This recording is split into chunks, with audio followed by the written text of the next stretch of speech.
Hi hello friends, అందరికీ నమస్కారం. Welcome back to Srikanth Mototech. Friends, ఈరోజు మనం ఈ వీడియోలో all new Honda SP160 2024 model గురించి మాట్లాడుకోబోతున్నాం. మన ముందు ఉంది పెరల్ వైట్ కలర్ అన్నమాట.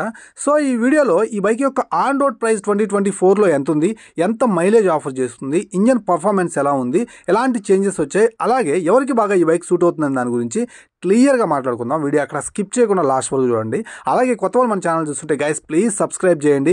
ఎప్పటికప్పుడు టూ వీలర్ కంటెంట్ మీకు అందిస్తున్నాను. అలాగే మీరు కష్టపడిన రూపాయిని సద్వినియోగం చేసుకునే విధంగా మన ఛానల్ వైపు నుంచి కొంత ఎఫర్ట్ పెడుతున్నాను కాబట్టి సో ప్లీజ్ సబ్స్క్రైబ్ చేయండి. ఈ వీడియోని ఖచ్చితంగా లైక్ చేసి చూస్తున్నారని మనస్ఫూర్తిగా భావిస్తున్నాను. ఇక లేట్ చేయకుండా ఈ బైక్ యొక్క ఇంజన్ గురించి మాట్లాడుకున్నట్లయితే దీంట్లో single cylinder 4 stroke fuel injection system కలిగినటువంటి BS6 కంప్లైంట్ ఇంజన్ అయితే ఉందన్నమాట. కిక్ రాడ్ వీళ్ళు మిస్ చేయలేదు. 5 స్పీడ్ మాన్యువల్ గేర్ బాక్స్ తోటి రెడీ అయింది. ఒక గేర్ కిందకేసుకొని మిగతా 4 గేర్లు వెనక్కి వేసుకుంటాం. అలాగే SP160 ఇంజన్ మనకి ఓన్లీ ఎయిర్ కూలింగ్ తోటి ఆఫర్ చేస్తున్నారు. సో ఈ ప్రైస్ రేంజ్ లో ఆయిల్ కూలింగ్ టెక్నాలజీ ఇచ్చినట్టుగా అయితే చాలా అంటే చాలా బాగుండేది. అండ్ మనకి ఇంజన్ యొక్క అర్గనామిక్స్ చూసుకున్నట్లయితే ఇది మనకి ఇంజన్ కౌల్ ఏదైతే ఉందో మనకి ఇది ఫైబర్ ప్లాస్టిక్ తో ఇవ్వకుండా మెటల్ తో ప్రొవైడ్ చేశారు. పెయింట్ క్వాలిటీ కూడా చాలా బాగుంది. సో మనకి గ్రౌండ్ క్లియరెన్స్ మ్యాటర్ కాబట్టి ఏమన్నా గుంతల్లోకి వెళ్ళినప్పుడు రాళ్ళు కొట్టుకునేటప్పుడు ప్లాస్టిక్ అయితే పగిలిపోతుంది. మెటల్ ఇవ్వడం చాలా మంచి విషయం అనమాట. అండ్ మనకి ఎయిర్ పిన్స్ అయితే అక్కడక్కడ కనిపిస్తూ ఉన్నాయి. ఇది మొత్తం కూడా మనకి సేమ్ యూనికాన్ యొక్క ఇంజన్ అనమాట. సో చాలా పెప్పి రెస్పాన్సివ్ ఇంజన్ అయితే ఉంటుంది. పర్ఫార్మెన్స్ నెక్స్ట్ లెవెల్ అయితే ఉంటుందన్నమాట. నెక్స్ట్ సస్పెన్షన్ గురించి మాట్లాడుకున్నట్లయితే back side monoshock suspension with 5 step adjustable అయితే ఆఫర్ చేస్తున్నారు.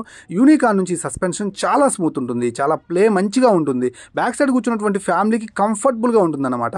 గుంతల్లో పడ్డప్పుడు ఎలాంటి ప్రాబ్లం ఉండదు. అండ్ ఫ్రంట్ లో చూసుకుంటే 32mm టెలిస్కోపిక్ సస్పెన్షన్ అయితే ఆఫర్ చేస్తున్నారు. ఇక్కడ కొంచెం బెటర్ సస్పెన్షన్ ఇస్తే బాగుంది అనిపించింది. సో ఓవరాల్ గా సస్పెన్షన్ అయితే మాత్రం చాలా బాగుంటుంది. అండ్ నెక్స్ట్ మనకి సీటింగ్ అండ్ కంఫర్ట్ గురించే మాట్లాడుకోవాలి.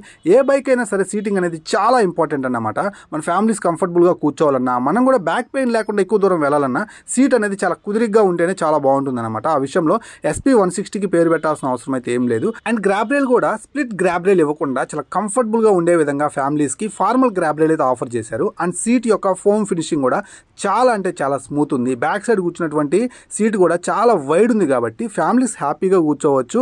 అండ్ మనకి సస్పెన్షన్ కూడా monoshock suspension and telescopic suspension మంచి పర్ఫార్మెన్స్ ఉంటుంది కాబట్టి ఎక్కడా కూడా ఇబ్బంది పడకుండా లాంగ్ అయితే వెళ్లేదానికి చాలా ఆస్కారం అయితే ఉందన్నమాట. నెక్స్ట్ సీట్ హైట్ గురించి మాట్లాడుకుంటే 770mm సీట్ హైట్ ఉంది కాబట్టి తక్కువ హైట్ ఉండే వాళ్ళకి కూడా కాళ్ళు కింద సాఫీగా ఆంతాయి. దీనివల్ల ఈజీగా బైక్ అయితే హ్యాండిల్ చేయొచ్చు, ట్రాఫిక్ లో కంట్రోల్ చేయొచ్చు అన్నమాట.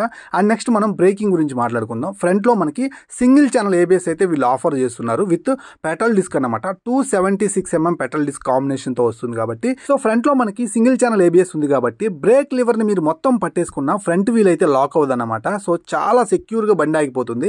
అండ్ మనకి నిస్సిన్ క్యాలిపర్స్ ద్వారా మంచి ఎఫిషియెంట్ బ్రేకింగ్ అయితే చూడొచ్చు. అండ్ మనకి పెటల్ డిస్క్ ఆఫర్ చేస్తున్నారు కాబట్టి మీరు సాయంత్రం వరకు బండి తోలినప్పటికీ కూడా మీకు బ్రేకింగ్ అనేది చాలా ఎఫిషియెంట్ గా పడుతుంది. హీట్ డిస్ట్రిబ్యూషన్ జరుగుతుంది కాబట్టి. నెక్స్ట్ మనం ఫ్రంట్ వీల్ సైజ్ చూసుకున్నట్లయితే 80/100 సెక్షన్ టైర్ అయితే అందిస్తున్నారు. 17 ఇంచ్ టైర్. సో ఈ సెగ్మెంట్ లో 90/90 సెక్షన్ టైర్ ఇచ్చినట్లయితే చాలా అంటే చాలా బాగుండేది అనమాట. సో అది కొంచెం ఇంప్రూవ్ చేస్తే బాగుండేది. నెక్స్ట్ బ్యాక్ సైడ్ టైర్ గురించి మాట్లాడుకుంటే ఇది మనకి 220mm డిస్క్ బ్రేక్ తోటి ఆఫర్ చేస్తున్నారు. ఇది కూడా పెటల్ డిస్కే కానీ ఇక్కడ మనకి సింగిల్ ఛానల్ ABS ఉంది. బ్యాక్ సైడ్ అయితే ABS లేదనమాట. అండ్ మనకి 130/70 17 ఇంచ్ ట్యూబ్లెస్ టైర్ అయితే ఆఫర్ చేస్తున్నారు. చాలా వైడ్ ఉంది. బ్యాక్ సైడ్ పరంగా అయితే మాత్రం బ్యాక్ సైడ్ ప్రొఫైల్ అయితే మాత్రం చాలా సాటిస్ఫాక్టరీగా ఉంది. ఎలాంటి ప్రాబ్లం లేదు. ఇలాంటి వైట్ టైర్ తోటి మీరు ఒక కంఫర్టబుల్ రైడ్ చేసినప్పుడు అలాగే ఆఫ్ రోడ్కి వెళ్ళినప్పుడు చాలా మంచి రెస్పాన్స్ అయితే ఉంటుందన్నమాట. చాలా మంచి స్టెబిలిటీ అయితే ఉంటుంది. సో మీకు కావాలనుకుంటే బ్యాక్ సైడ్ డ్రమ్ బ్రేక్ వచ్చే వేరియంట్ కూడా ఉంది. సో కొంచెం ప్రైస్ అయితే వేరీ అవుతుంది అనమాట. నెక్స్ట్ మనం డిజిటల్ కన్సోల్ గురించి మాట్లాడుకోవాలి. దీంట్లో మనకి చాలా మంచి డిజిటల్ కన్సోల్ అయితే ఆఫర్ చేస్తున్నారు. బ్లూటూత్ కనెక్షన్ అయితే మాత్రం లేదన్నమాట. సో 2024లో అయినా బ్లూటూత్ కనెక్షన్ ఇస్తారని నేనైతే ఎక్స్పెక్ట్ చేశాను. బట్ ఇవ్వలేదు. ఫ్యూచర్లో ఇస్తే చాలా బాగుంటుందని నేను అనుకుంటున్నాను. అండ్ మనకి ఇక్కడ మాట్లాడుకుంటే speedometer, odometer, trip meter everything కూడా మనకి డిజిటల్ అయితే ప్రొవైడ్ చేశారనమాట. వాల్యుబుల్ ఇన్ఫర్మేషన్ ఉంది. మీరు ఎక్కడ డిసప్పాయింట్ అయితే అవ్వరు డిజిటల్ కన్సోల్ పరంగా. అండ్ నెక్స్ట్ మనం మాట్లాడుకుంటే హ్యాండిల్ బార్ గురించే మాట్లాడుకోవాలి. సో మనకి ఇక్కడ ఒక స్పోర్టియర్ హ్యాండిల్ బార్ అయితే చాలా వైడ్ ఉందని చెప్పొచ్చు. సో చాలా మంది యూనికాన్ ని కంపేర్ చేస్తున్నారు అనమాట. ఒక మంచి హ్యాండిల్ బార్ కావాలి, ఒక మంచి స్పోర్టియర్ ఫీల్ కావాలని. సో మీకు స్పోర్టియర్ ఫీల్ కావాలనుకుంటే మాత్రం SP160 తీసుకోండి. సేమ్ ఇంజన్ తోటే ఆఫర్ చేస్తున్నారు. ఇక బిల్డ్ క్వాలిటీ చూసుకుంటే స్విచెస్ క్వాలిటీ కూడా ఎక్కడా కూడా వీళ్ళు రాజీ పడలేదు. హోండా కంపెనీ నుంచి ఒక జెన్యూన్ బిల్డ్ క్వాలిటీ తోటి మనకైతే హ్యాండిల్ బార్ యొక్క స్విచెస్ అయితే మనం చూడొచ్చు. అన్ని స్విచెస్ అయితే ప్రొవైడ్ చేశారు. అలాగే ఇది మనకి హజార్డ్ లైట్స్ కూడా ఆఫర్ చేస్తున్నారు. సో ఫాగీ కండిషన్ లో ఇది మీకు చాలా బాగుంటుంది. అండ్ మనకి ఇక్కడ గమనించినట్లయితే సింగిల్ పీస్ హ్యాండిల్ బార్ మనకి ఇక్కడ స్ప్లిట్ అయింది మిడిల్ లో. అండ్ మనకి బ్లాక్ క్రోమ్ ఫినిషింగ్ లో అయితే కనిపిస్తూ ఉందన్నమాట. నెక్స్ట్ మనం break liver and clutch liver గురించి మాట్లాడుకుంటే చాలా స్మూత్ ఉన్నాయి, ఎక్కడ కూడా మన వేళ్ళకి స్ట్రెస్ అయ్యే విధంగా అయితే లేదు. సో మార్నింగ్ నుంచి ఈవినింగ్ దాకా మీరు డ్రైవ్ చేసి స్ట్రెస్ అయ్యే అవకాశం అయితే లేదన్నమాట. సో క్లచ్ ఫీల్ కూడా చాలా అంటే చాలా బాగుంది. ఇది అడ్జస్టబుల్ క్లచ్ అయితే కాదు కానీ ఫీల్ మాత్రం చాలా బాగుంది, చాలా స్మూత్ ఉంది. మీరు ఎక్కడ కూడా డిసప్పాయింట్ అయితే అవరన్నమాట. అండ్ పాస్ బటన్కి సపరేట్ బటన్ అయితే యాడ్ చేశారు, పాస్ స్విచ్ అయితే ఇచ్చారనమాట. ఇది చాలా మంచి విషయం. సో పైనుంచి ఒకసారి ట్యాంక్ యొక్క డిజైన్ అయితే చూడండి. 12 లీటర్స్ ఫ్యూయల్ ట్యాంక్ అయితే ఉంది. అలాగే మనకి పైనుంచి కూడా మనకి స్టిక్కరింగ్ అయితే చాలా క్లియర్ గా కనిపిస్తూ ఉంది.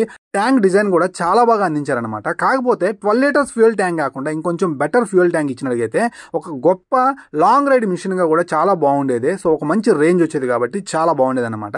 సో ట్యాంక్ పరంగా అయితే మాత్రం, క్వాలిటీ పరంగా అయితే మాత్రం ఫైబర్ ప్లాస్టిక్ కావచ్చు, ఎవ్రీథింగ్ కూడా చాలా అంటే చాలా బాగుంది.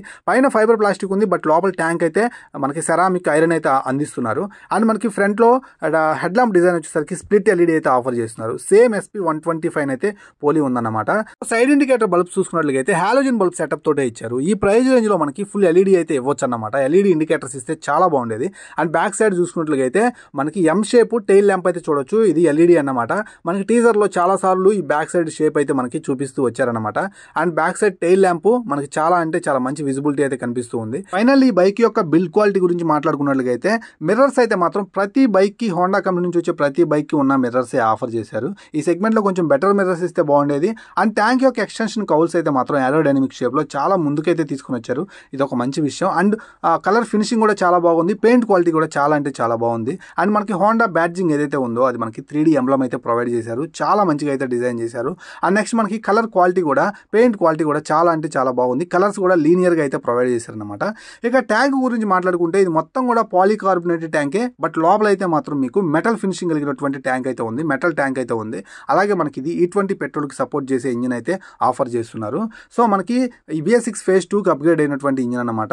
ఎథనాల్ బ్లెండెడ్ పెట్రోల్ 20% మనం దీంట్లో వేసినా కానీ ఎలాంటి బాధ ఉండదు, మంచిగా అయితే పర్ఫామ్ చేస్తుంది ఇంజిన్. అండ్ మనకి పెట్రోల్ హింజ్ ఏదైతే ఉందో అది మనకి క్యాప్ తీసినప్పుడు డైరెక్ట్ గా చేతికి వచ్చేస్తుంది అనమాట. అండ్ నెక్స్ట్ మనకి 2 కీస్ అయితే ఆఫర్ చేస్తున్నారు. సో పాత కీస్ ఎలా ఉండేయంటే మనకి హోండా ఏదైతే సింబల్ ఉందో అది మనకి రెడ్ కలర్ లో ఉండేది కాదు. సో ఇప్పుడైతే మాత్రం కొంచెం గ్రిప్పీగా అయితే నీట్ గా అయితే ప్రొవైడ్ చేశారనమాట. సో బిల్డ్ క్వాలిటీలో భాగంగా కీస్ కూడా చాలా అంటే చాలా బాగున్నాయి. సో వైజర్ మనకి బ్లాక్ వైజర్ అయితే ఆఫర్ చేస్తున్నారు. ఇక్కడ మనకి హోండా లోగో అయితే కనిపిస్తుంది అనమాట. సో మనకి ఇది గ్లాస్ ఫినిషింగ్ తోటి ఆఫర్ చేస్తున్నారు అనమాట. కొన్ని మెటల్ ఫినిషింగ్ తో కూడా ఉన్నాయి. సో గ్లాస్ ఫినిషింగ్ కాబట్టి కొంచెం టేక్ కేర్ అయితే ఉండాలి. సో ఎప్పుడు కూడా మనకి మెయింటెనెన్స్ అవసరం అవుతూ ఉంటుంది. అండ్ నెక్స్ట్ గ్రాబ్ రైల్ అయితే మాత్రం చాలా డీసెంట్ గా ఉంది. అలాగే పిలియన్ ఫుట్ రెస్ట్లు అయితే మాత్రం చాలా వైడ్ ఉన్నాయి. అండ్ మనకి బ్యాక్ సైడ్ ప్రొఫైల్ నుంచి చూసుకున్నట్లయితే సైలెన్సర్ చాలా లావుగా, చాలా స్ట్రాంగ్ గా అయితే కనిపిస్తూ ఉంది. సో ఈ బైక్ కి one of the best look ఏదన్నా ఉంది అంటే మాత్రం ఈ సైలెన్సర్ ద్వారా వచ్చిందని నేనైతే అంటాను అనమాట. అండ్ మనకి పైన స్టీల్ క్రోమ్ ఫినిషింగ్ తోటి ప్రీమియం లుక్ వచ్చే విధంగా చాలా మంచిగా అయితే ప్రొవైడ్ చేశారు. రైడర్ ఫుట్ రెస్ట్ వచ్చేసరికి కొంచెం బ్యాక్వర్డ్ పొజిషన్ లో అయితే ఇచ్చారు, కొంచెం స్పోర్టియర్ ఫీల్ రావడం కోసం. అండ్ మనకి ఇది కిక్ రాడ్ తోటే ఆఫర్ చేస్తున్నారు. నెక్స్ట్ మనకు వచ్చేసరికి ఇంజిన్ యొక్క గార్డ్ చూడొచ్చు. మనకి ఫైబర్ ప్లాస్టిక్ అయితే కాదు, మంచి మెటల్ అయితే ఆఫర్ చేస్తున్నారు. చాలా మంచి విషయం అన్నమాట. అండ్ మనకి ఏదైతే బ్రేక్ ప్యాడ్ ఉందో అది కొంచెం వైడ్ ఇస్తే బాగుంది అనిపించింది. చాలా సన్నగా, చాలా నేరోగా ఉందన్నమాట. కాన్ఫిడెంట్ గా బ్రేక్ వేయడానికి బాగుండేది. అండ్ మనకి రిఫ్లెక్టర్స్ మిస్ చేయకుండా ఇచ్చారు. అలాగే ABS అయితే మాత్రం మనకి స్టిక్కరింగ్. ఇక ఫ్రంట్ లో ఉన్నటువంటి మడ్ గార్డ్ ఏదైతే ఉందో మనకి చాలా మంచి హార్డ్ ప్లాస్టిక్ అయితే యూస్ చేశారు. కలర్ ఫినిషింగ్ చాలా అంటే చాలా బాగుంది. పెయింట్ క్వాలిటీ కూడా చాలా అంటే చాలా బాగా నీట్ గా ప్రొవైడ్ చేశారు అనమాట. సో ఓవరాల్ గా ఈ బైక్ యొక్క ఆన్ రోడ్ ప్రైస్ వచ్చేసరికి దీంట్లో 2 వేరియంట్స్ ఉన్నాయి, double disc, single disc. Double disc వచ్చేసరికి 1,50,000 రూపాయలు అయితే ఉంది. సింగిల్ డిస్క్ వచ్చేసరికి 1,45,000 రూపాయల దాకా ఉంది. నేను ఈ యొక్క ప్రైజెస్ అన్ని కూడా ఒంగోలులోని పైనీర్ హోండా షోరూమ్ నుంచి అయితే చెప్తున్నాను. మీ ఏరియాకి వచ్చేసరికి 2,000 రూపాయలు పెరగొచ్చు, 2,000 రూపాయలు తగ్గొచ్చు, నేను అప్రాక్సిమేట్లీ చెప్పాను. అండ్ ఈ బైక్ యొక్క మైలేజ్ వచ్చేసరికి స్టేబుల్ గా 55 అయితే ఎక్స్పెక్ట్ చేయొచ్చు. మీరు రైట్ స్పీడ్ లో, రైట్ గేర్ లో కనుక నడిపినట్లయితే 60 దాకా రీచ్ అయ్యే అవకాశం అయితే ఉంటుందన్నమాట. మనకి హోండా ఇంజన్స్ అన్ని కూడా మైలేజ్ కోసం అయితే ట్రస్టింగ్ గా ఉంటాయి. సో ఈ బైక్ ఎవరి కోసం అంటే కొంచెం స్పోర్టియర్ గా ఆలోచిస్తూ ఉండేటువంటి వాళ్ళు, ఫ్యామిలీకి కూడా కావాలనుకుంటే మాత్రం ఈ బైక్ ని ఖచ్చితంగా చూస్ చేసుకోవచ్చు. ఒక best long ride machine, sportier machine and family oriented machine అన్నమాట. ఫ్రెండ్స్ ఇక్కడ దాకా చూసారంటే వీడియో మీకు నచ్చే ఉంటుంది అనుకుంటున్నాను. సో ప్లీజ్ సబ్స్క్రైబ్ చేసే వెళ్ళండి. అలాగే కొత్త వాళ్ళు మన ఛానల్ చూస్తే మాత్రం లైక్ చేయండి ఈ వీడియోని. ఇలాంటి వీడియోస్తో మళ్ళీ కలుస్తాను. అంతవరకు సెలవు.